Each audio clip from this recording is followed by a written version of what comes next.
दुल्हनिया कहेंगी अपने प्यारे से हस्बैंड जी को, अपने दूल्हा जी को, अपने राजा जी को, अपने पियाबा जी से, अपने सैया जी को।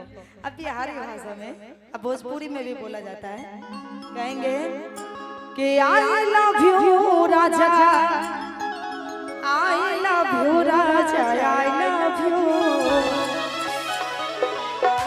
आई लव यू राजा, अरे आई लव यू राजा, आई लव यू।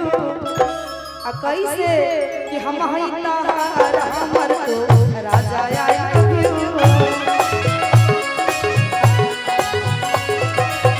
हम ताहार हमर तो राजा, I love you, I love you राजा, आई लव यू राजा, आई लव यू।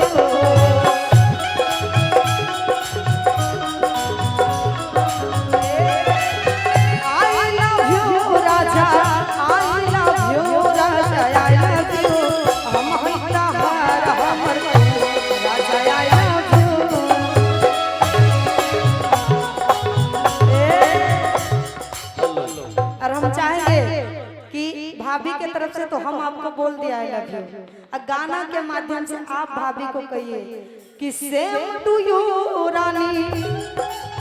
एक मिनट, भैया गाएंगे तब बजाइएगा, हम गाएंगे तो नहीं, भैया गाएंगे।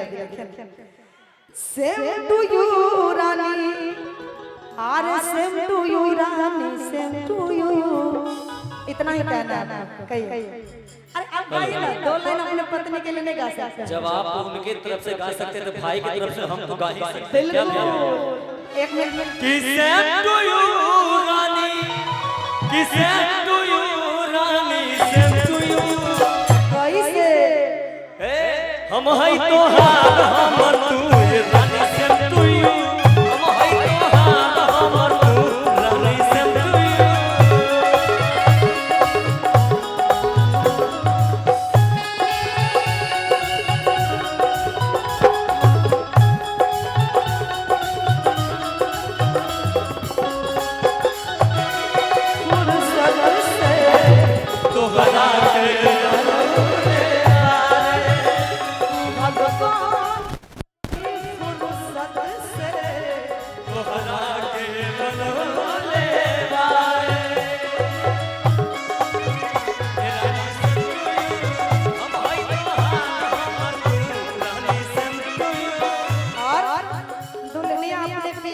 कहते कि ए राजा जी, ए सैया जी, ओ मंगिया में हमारा तुझसे निराला कैला,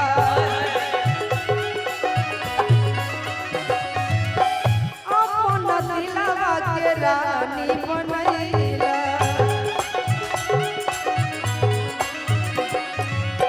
मंगिया में हमारा तुझसे निराला कैला, अपन दिलवा के रानी बनैला। आई लव यू राजा, आई लव यू राजा, आई लव यू। क्या बात है? सेम टू यू रानी, सेम टू यू रानी, सेम टू यू।